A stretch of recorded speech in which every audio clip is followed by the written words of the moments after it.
जी, आज हम जिस टॉपिक पे बात करेंगे वो टॉपिक हमारा होगा मैट्रिसेस। चैप्टर नंबर 3 जो एक्चुअली आपका बनता है मैट्रिसेस का, उसके ऊपर अभी आज हम बात करेंगे कि मैट्रिसेस क्या हैं और मैट्रिसेस को किस तरह से अंडरस्टैंड किया जा सकता है।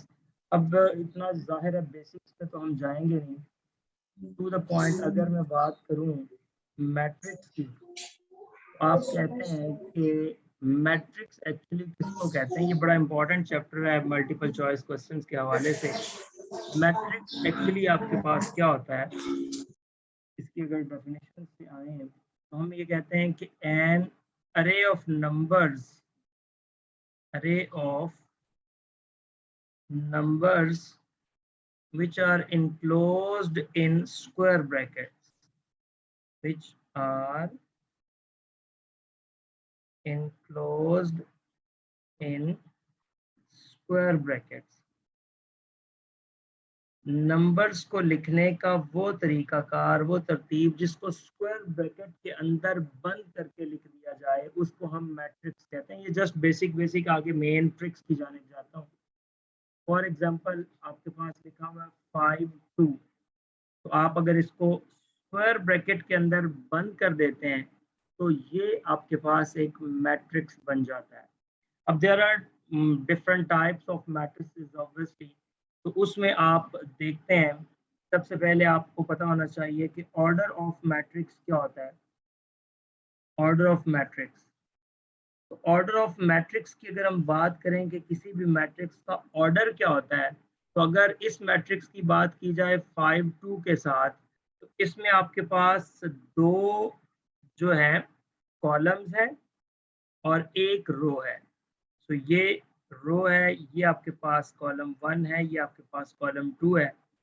तो यहाँ पे आपका जो ऑर्डर बनेगा हमेशा उसको लिखा जाता है रोज बाय कॉलम। तो आप मुझे अब्दुल रहमान भाई बताइएगा कि इसका ऑर्डर क्या है जो अभी आपके सामने मैट्रिक्स लिखा हुआ है। 2 हेलो, एक रो है और 2 कॉलम। एक रो है और 2 कॉलम। अच्छा, इसका जो ऑर्डर बनेगा ऑब्वियसली वो आप 1 बाय 2 भी लिख सकते हैं या आप 1 क्रॉस 2 भी लिख सकते हैं, but that multiplication sign doesn't mean that it is multiplication. ये तो एक प्लस सिंबल है उसको लिखने का, बाकी इसमें मल्टीप्लिकेशन का कोई मतलब नहीं है। उसके बाद आपको इसकी आगे अगर बेसिक्स की जाने जाए, वो छोटी मोटी बातें सारी आपको पता है, मैं बस आता हूँ क्योंकि स्क्वायर मैट्रिक्स से अगली डेफिनेशन मेन पे आती है। अब स्क्वायर मैट्रिक्स क्या होता है? एक ऐसा मैट्रिक्स जिसमें नंबर ऑफ रोज जो हैं वो इक्वल हो जाएं नंबर ऑफ कॉलम्स के। और अगर मैं रेक्टेंगुलर मैट्रिक्स की बात करूं तो वो होता है जिसमें नंबर ऑफ रोज इक्वल्स नहीं होती नंबर ऑफ कॉलम्स के, तो उसको हम रेक्टेंगुलर मैट्रिक्स कहते हैं। ये आपका स्क्वायर मैट्रिक्स है, ये आपका रेक्टेंगुलर मैट्रिक्स है। अब स्क्वायर मैट्रिक्स से आगे एक मेन डेफिनेशन आती है जिससे पहला एमसीक्यूज मैं समझता हूँ बन सकता है, और वो होती है डायगोनल मैट्रिक्स। अब ये डायगोनल मैट्रिक्स क्या होता है, जरा इसको आपने अंडरस्टैंड करने की कोशिश करनी है। डायगोनल मैट्रिक्स क्या? आमतौर पे हम ये कहते हैं कि matrix whose at least one of the diagonal element is non zero and remaining all are zero. मैं ये कहना चाह रहा हूं कि at least one of the diagonal element, at least one of the diagonal element, one of the diagonal element is non-zero and remaining all are zero, and remaining all are zero, remaining all are zero। लेकिन इसको जरा mathematically देखना वो ज्यादा अच्छा है। मैं ये कहना चाह रहा हूँ कि वो तमाम एलिमेंट्स आई रो को और जे कॉलम को रिप्रेजेंट करता है, वो तमाम एलिमेंट्स जो है वो इक्वल हो जाएं। मैं कहता हूँ does not equals to zero for, ये वर्ड देखिएगा, for at least 1 i is equals to j। अब बच्चों जब i j के इक्वल होता है तो बेसिकली उस वक्त आप बात कर रहे होते हैं डायगोनल की। जब i j के इक्वल होता है, अगर आप एक मैट्रिक्स बनाते हैं, आप जरा गौर कीजिएगा, a11, a12, a13, a21, a22, a23, a31, a32, a33। अगर आप इस मैट्रिक्स पे गौर करें तो आपके पास ये जो एलिमेंट्स हैं 1 और ये 2 और ये 3, ये तीन एलिमेंट्स ऐसे हैं जिसमें i j के इक्वल है। तो ये तीनों एलिमेंट्स डायगोनल के एलिमेंट्स हैं। लिहाजा मैं यहाँ पे ये अर्ज कर रहा हूँ कि इन तीनों में से या जितने भी रोज कॉलम्स का मैट्रिक्स हो, उसमें से कम डायगोनल के अंदर एक नॉन जीरो जरूर होना चाहिए, एंड बाकी जितने भी हैं ए आई जेज ये जीरो के इक्वल हों for all I does not equals to J. ये एक्चुअल मैथमेटिकल फॉर्म है डायगोनल मैट्रिक्स। जी रहमान भाई, ये बात समझ आई? Yes, sir. Aij does not equals to 0 for at least one I is equals to j, and Aij is equals to 0 for all I does not equals to j। ये बड़ी important बात है। आगे इससे मूव करते हैं next और देखते हैं जी इसी से बनती हुई next definition.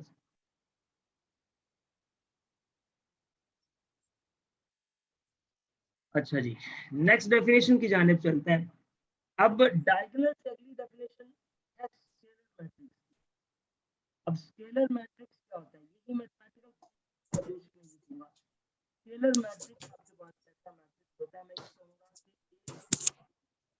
Is equals to some constant and constant. तो ये i j is equal to some constant for all i is equals to j।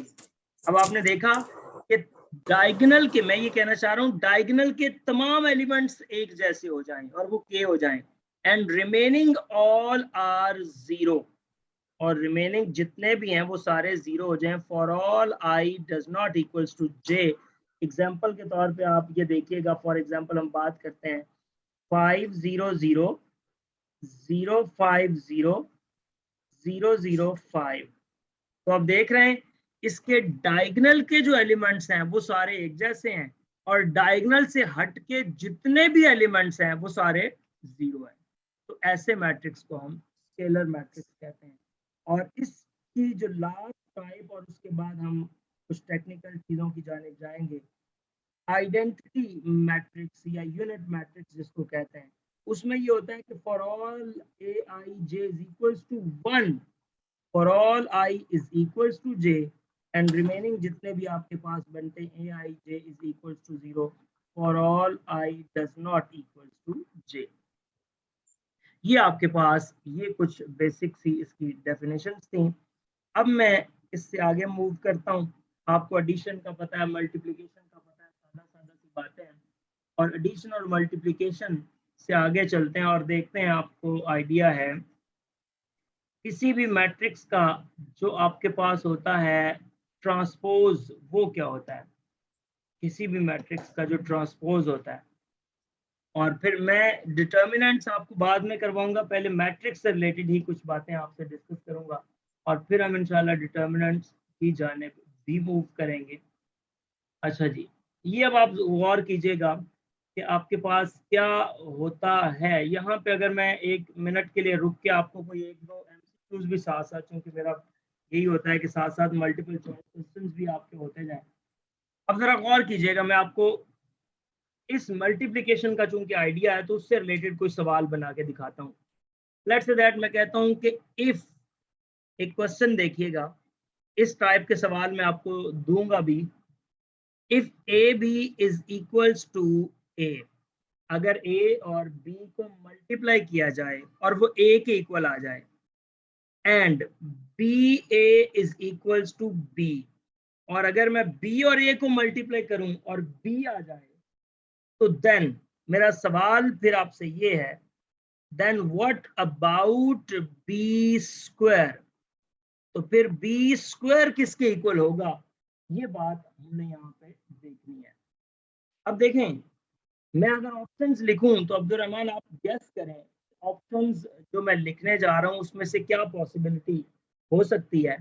Option A में मैं कहता हूं कि वो आंसर बी आ जाएगा, बी स्क्वायर। ऑप्शन बी में मैं कहता हूं कि आंसर ए आ जाएगा। ऑप्शन सी में मैं कहता हूं कि आंसर आइडेंटिटी आ जाएगा। और ऑप्शन डी में मैं कहता हूं कि आंसर नल मैट्रिक्स हो जाएगा, जीरो मैट्रिक्स हो जाएगा। सो क्या लगता है आपको अब्दुल रहमान?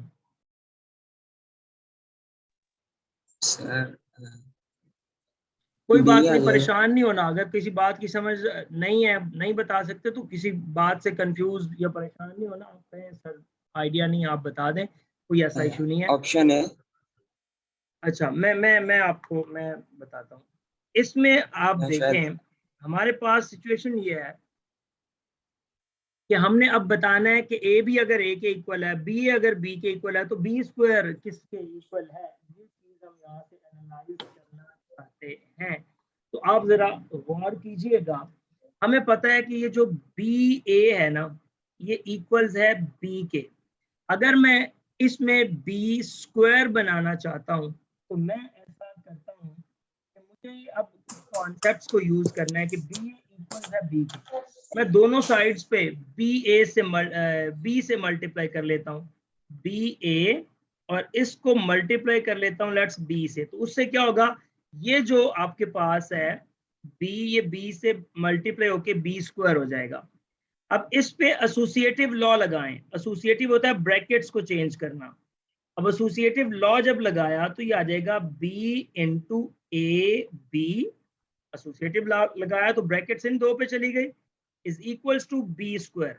अब अब्दुल रहमान भाई, जो ए बी है, ये क्वेश्चन में गिवन है कि ए बी किसके इक्वल है, ए के इक्वल है। ए। लिहाजा मैं इस ए बी की जगह पे ए लिख देता हूं, is equals to B square. और फिर इसी क्वेश्चन में बताया गया है कि बी ए किसके इक्वल है, बी के इक्वल है। तो लिहाजा आपका बी स्क्वायर किसके इक्वल आ गया, बी के इक्वल आ गया। इसका बी। मतलब है option A is the answer.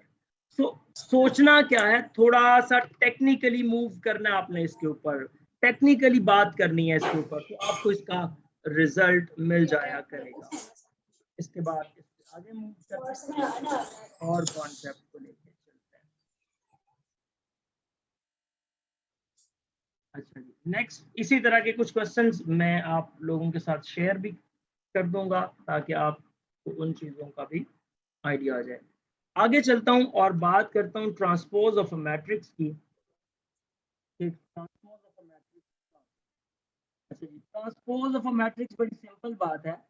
Transpose of matrix, किसी भी मैट्रिक्स के ट्रांसपोज से ये मुराद होती है कि आपने रोज को कॉलम्स में बदलना है।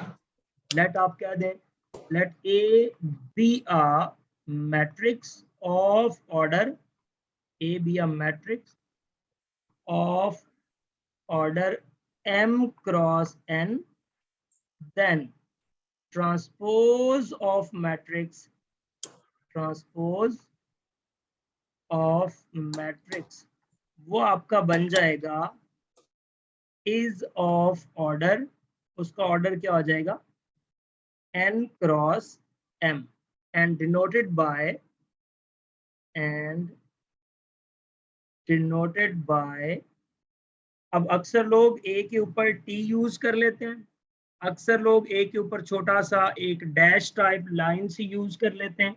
इट्स अप टू यू, जो भी आप यूज करें। तो ए ट्रांसपोज हम इसको कहते हैं। अब ये ट्रांसपोज हो गया, लेकिन इसकी जो मेन बातें हैं वो है जिसे आप सिमेट्रिक और स्क्यू सिमेट्रिक कहते हैं, उनकी जानिब मूव करते हैं। अब उसमें भी हमने कंडीशंस को देखना है कि एक्चुअली कंडीशंस क्या है। अब आपने जब इसकी बात की कि ट्रांसपोज ऑफ अ मैट्रिक्स ये हो गया, अब इस ट्रांसपोज के बाद हमारे पास एक रिजल्ट है जिसको बेसिकली मैं कहता हूँ सिमेट्रिक मैट्रिक्स और स्क्यू सिमेट्रिक मैट्रिक्स। इसकी प्रॉपर्टीज पे आएंगे मजेदार चीजें। सिमेट्रिक मैट्रिक्स, आपने सबसे पहले सिमेट्रिक मैट्रिक्स के लिए कैसा मैट्रिक्स होना जरूरी है अब्दुल रहमान भाई? स्क्वायर हो, रेक्टेंगुलर हो, या कोई भी मैट्रिक्स चल जाएगा।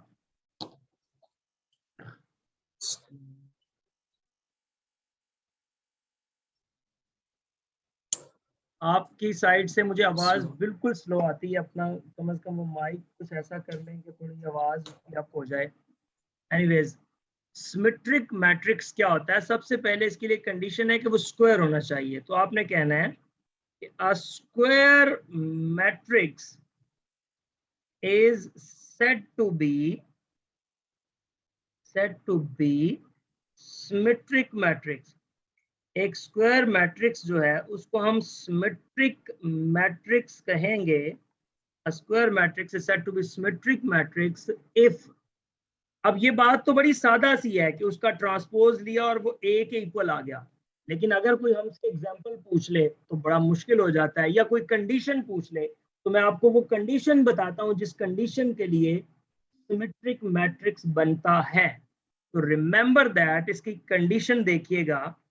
कंडीशन ऑफ सिमेट्रिक मैट्रिक्स ये होती है कि ए आई जे जो होता है ना, ये इक्वल हो जाता है ए जे आई के।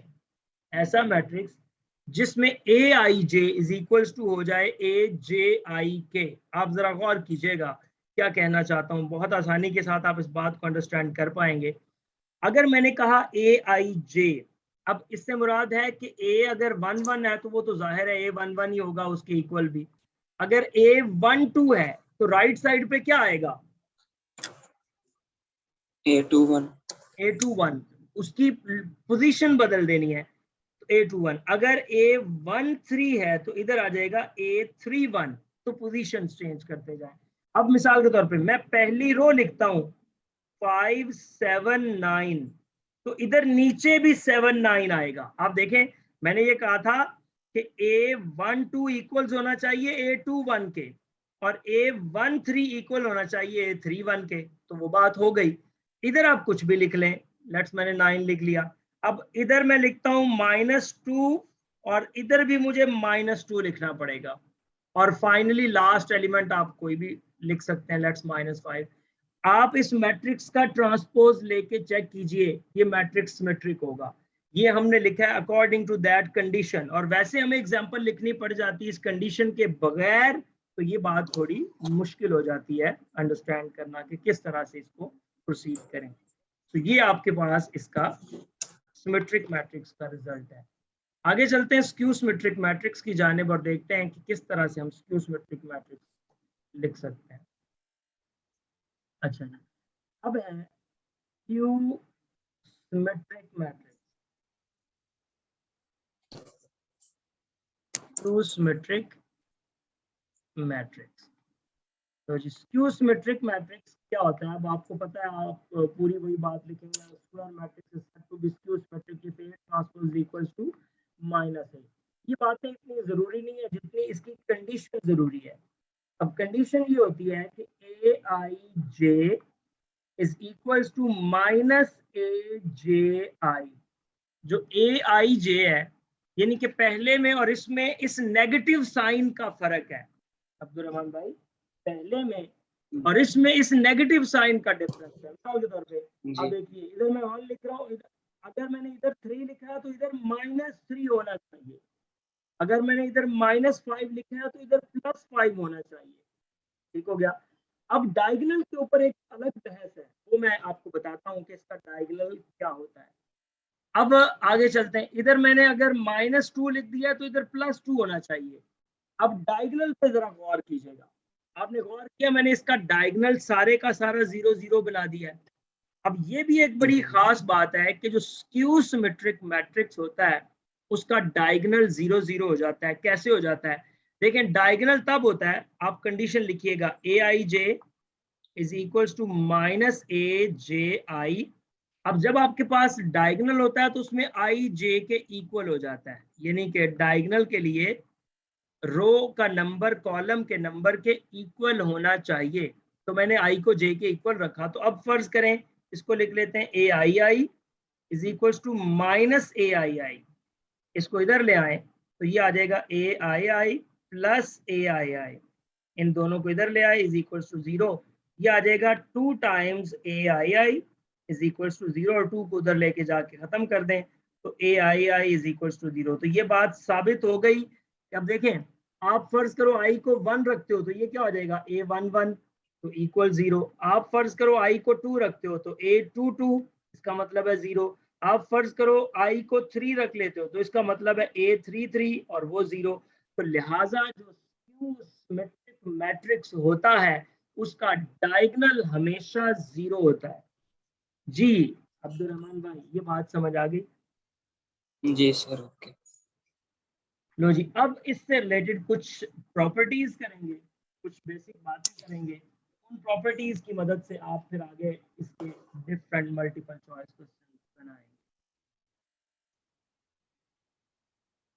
आज बस मोबाइल की वजह से 4-5 बच्चे और थे जिन्होंने आज आना था, वो मेरा मोबाइल उसमें थोड़ा इशू कर गया, बारिश में मैं आ रहा था एक, और दूसरा जो पहले के स्टूडेंट्स थे उन्होंने तो आज बताया हुआ था कि उनका पेपर है, इसलिए वो आज नहीं ज्वाइन करेंगे। किस पेपर, किस चीज का? वो फेडरल का ना कोई एक पेपर रहता था शायद। ओके। तो 3 बच्चे रावलपिंडी से थे तो उनका आज फेडरल का वो पेपर है शायद। वो मैंने उनको मैसेज किया है अभी, लेकिन वो कह रहे हैं सर कल पेपर है तो इसलिए आज हम नहीं आएंगे। अच्छा जी, इसके बाद इससे आगे मूव करते हैं और देखते हैं जी नेक्स्ट क्या सिचुएशन है हमारे पास। और अब मैं कुछ प्रॉपर्टीज दिखाऊंगा आपको। प्रॉपर्टीज ऑफ ये हमारे पास है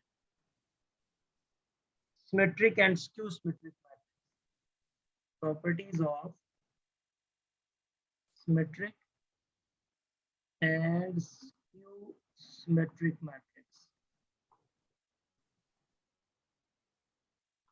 मैट्रिसेस। लो जी, इसकी हम कुछ प्रॉपर्टीज देखते हैं जिसमें सिमेट्रिक मैट्रिक्स और स्क्यू सिमेट्रिक मैट्रिक्स के ऊपर हम बात करेंगे। सबसे पहले ये बात याद रखिएगा कि आपके पास नंबर 1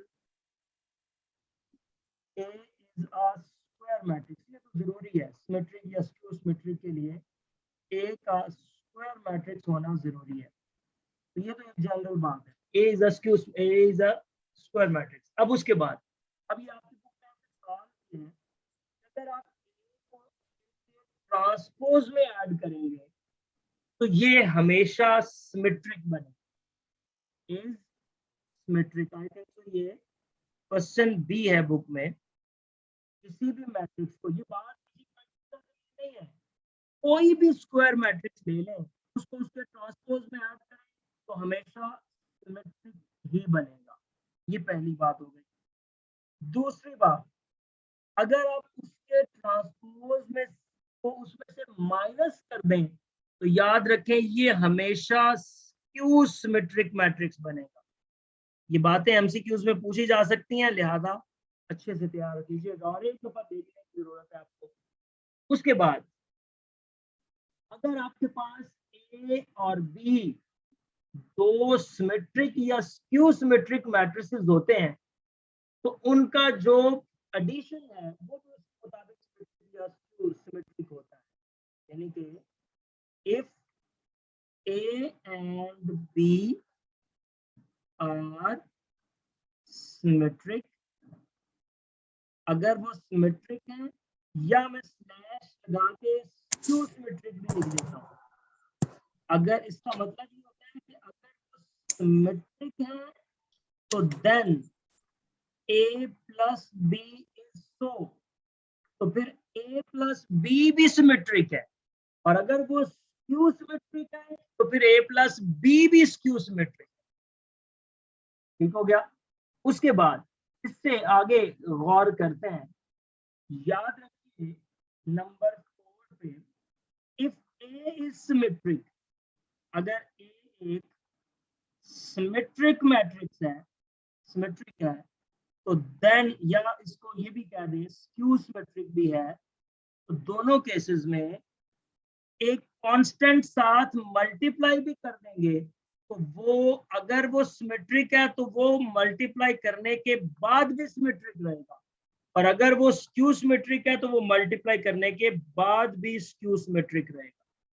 ये इसकी फोर्थ प्रॉपर्टी है। इसके नेक्स्ट बात पे चलते हैं, और वो हमारे पास ये है कि अगर आपके पास कोई भी मैट्रिक्स आ जाता है जिसको हम कहते हैं, बहुत ही खूबसूरत बात, मैं ये स्टेटमेंट लिख के आपको ये सिखाता हूं, all positive integral powers of symmetric matrix are symmetric. देखिएगा, ऑल पॉजिटिव इंटेग्रल पावर्स, ये नंबर 5 पे लिख लेना है, number 5, all positive integral powers, तमाम जो पॉजिटिव इंटेग्रल पावर्स हैं of a symmetric matrix, of a symmetric matrix is symmetric. क्या मतलब है इस बात का, जरा गौर कीजिएगा, मैं बताता हूं। मैं ये कहता हूं कि ए अगर सिमेट्रिक है, ये एमसीक्यूज फर्ज करें आ गया, A is symmetric, then A raise to power 55, याद रखें, इज ऑल्सो सिमेट्रिक। अगर कोई भी मैट्रिक्स सिमेट्रिक है तो उसकी कोई भी पॉजिटिव पावर ले लेंगे वो भी सिमेट्रिक होगी। अब्दुल रहमान भाई, बात समझ आई है? जी सर, आ रहा है। अब उसके बाद एक और बड़ी खूबसूरत बात मैं इसमें करने जा रहा हूँ, और वो ये है कि अगर स्क्यू सिमेट्रिक मैट्रिक्स होगा तो उसकी जितनी, ये बात देखिएगा, स्क्यू से, ये तो सिमेट्रिक का केस मैंने डिस्कस किया। नंबर 6, इफ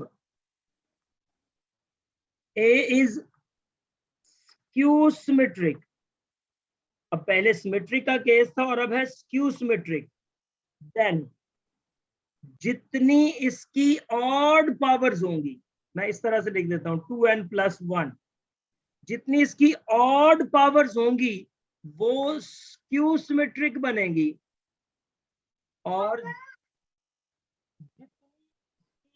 आपके पास इवन पावर्स होंगी then A raise to power जो 2n आएगा इवन पावर्स वाला, वो सारे सिमेट्रिक हो जाएंगे।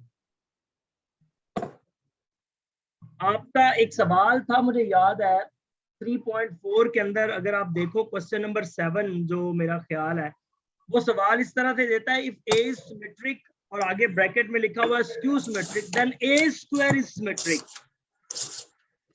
इस तरह से एक सवाल है 3.4 एक्सरसाइज में, आई थिंक सो 7वां सवाल है। आप उसमें देखोगे तो आप यही बात की दलील मिलेगी आपको कि किसी भी मैट्रिक्स की जो इवन पावर हो जाती है वो स्क्यू सिमेट्रिक भी हो तो सिमेट्रिक बन जाती है। जी सर, देखा। ठीक है अब्दुल रहमान जी सर। जी, समझ आई है इस बात की? ओके सर, आ रहा है। अच्छा, उसके बाद ठीक है 33,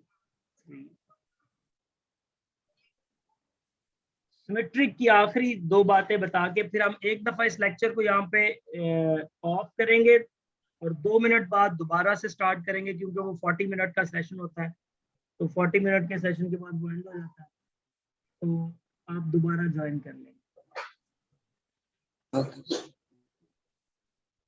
फिर कुछ जितना अभी तक पढ़ा है उससे रिलेटेड हम मिक्स मल्टीपल चॉइस भी करेंगे। 2 प्रॉपर्टीज और बताता हूँ,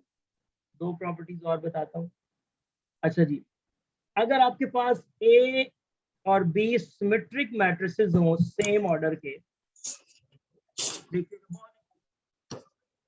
number 7, if A and B are symmetric matrices